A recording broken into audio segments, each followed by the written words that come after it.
Quero ser santo, separado pra ti. Olá, eu sou a pastora Ingrid, sou pastora da Igreja do Evangelho Quadrangular, aqui de Curitiba, pastora da 41ª Igreja, e o meu desejo hoje é que a bênção do Senhor invada a sua vida, o seu coração, em nome de Jesus.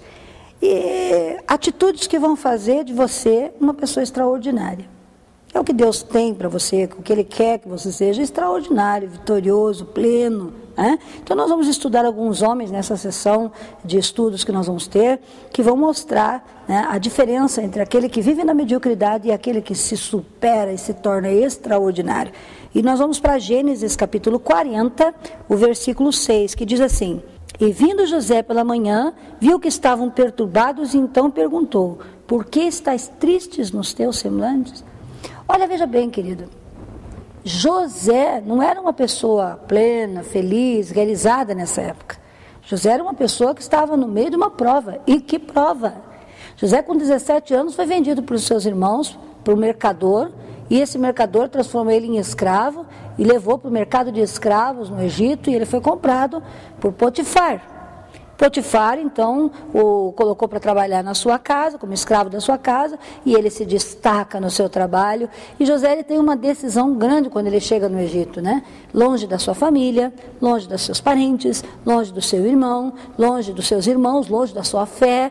Ele decide que ele vai viver uma vida íntegra, respeitando e honrando a Deus. E ele chega na casa de Potifar amando a Deus, honrando a Deus, e ele cresce de uma forma extraordinária, porque aonde o justo está, a prosperidade está, aonde está o íntegro, a bênção de Deus é consequência, né? Daquele que busca o Senhor, o reino de Deus Deus acrescenta o seu reino, a sua virtude, a sua bênção naquele que o busca com alegria. E pouco tempo depois, Potifar já era líder máximo na casa, José já era líder máximo na casa de Potifar. E o que acontece? A mulher de Potifar, vendo a beleza do jovem, se apaixona por ele e tenta seduzi-lo. Ele corre, ele foge, e ele diz com as suas próprias palavras: jamais poderia eu pecar contra Potifar, meu senhor, e contra o meu Deus.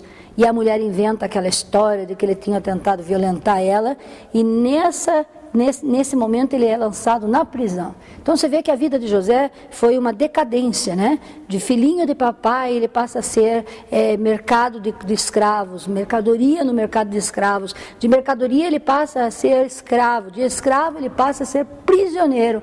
E tudo uma coisa injusta, tudo consequências de injustiças, de coisas erradas que fizeram contra ele.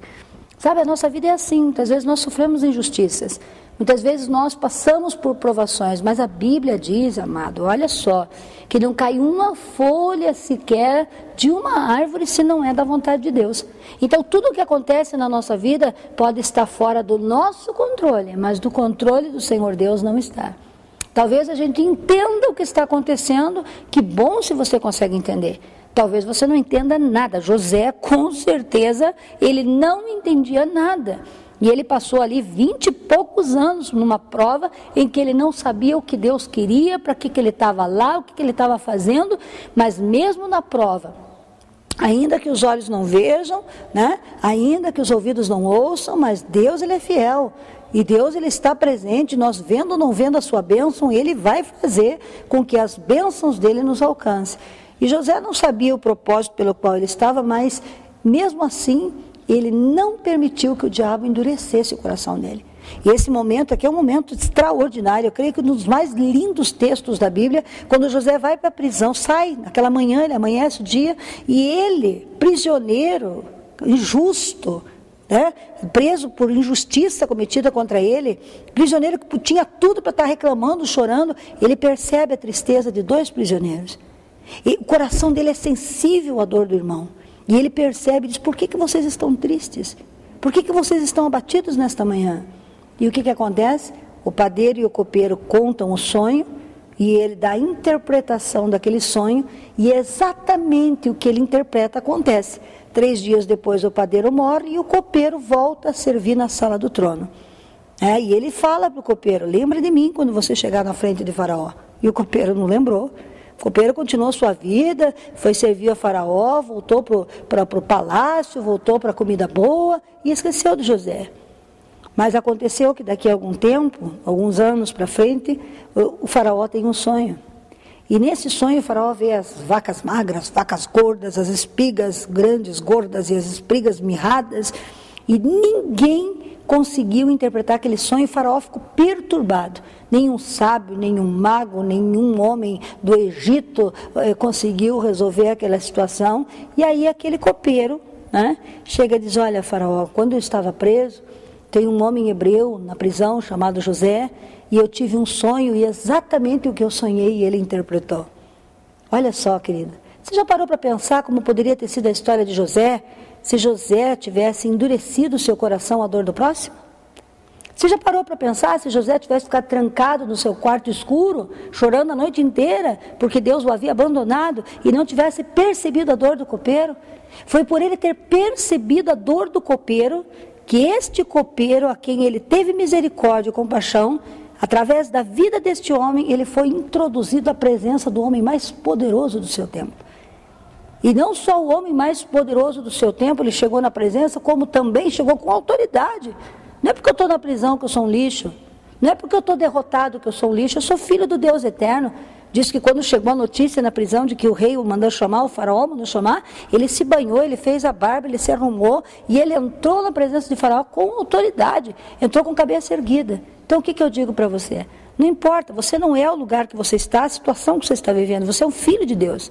Você é lavado pelo sangue do Cordeiro. Entendendo você ou não, a tua vida está nas mãos de Deus. Compreendendo você ou não, você vai chegar no lugar da vitória. Sabe quando que José percebe o que Deus fez? Quando os irmãos dele entram na sala para pegar comida. A fome era grande. Quando ele vê todos os irmãos ali com dinheirinho para comprar comida, e ele fala para os seus irmãos lá no final da sua história, ele diz assim: olha, não fiquem nervosos, não vou fazer mal para vocês, porque eu entendi que para a preservação da vida eu fui enviado na frente de vocês. Então você vai entender, um dia vai, com certeza, mas até que isso aconteça, amado, fica firme e continue sensível. Talvez alguém que você vá socorrer vai te introduzir na sala do rei. Amém? Vamos orar? Vamos orar para que o nosso coração fique firme na prova. Vamos orar para que a sabedoria, o discernimento e o amor de Deus fiquem brilhantes, quer na presença dos nossos pastores, quer na presença da nossa família ou longe deles, que nós possamos ser fiel a Deus como José e sermos uma pessoa extraordinária como ele foi, com certeza.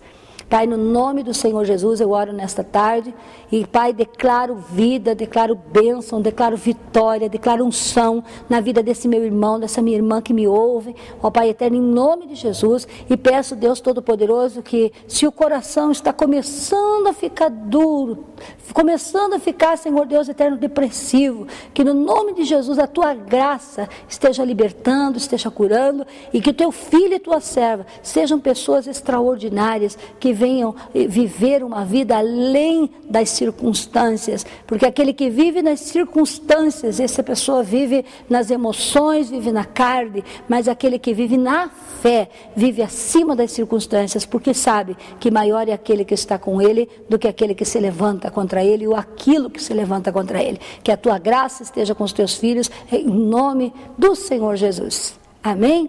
Querido, ficamos por aqui, que esta palavra sirva como ajuda, como refrigério para o teu coração, e não deixe que o inimigo endureça o teu coração.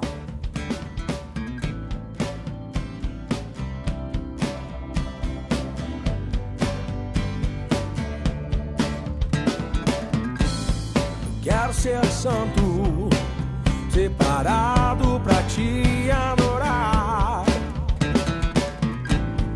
Quero ser puro, com mãos limpas, Tuas vestes tocar.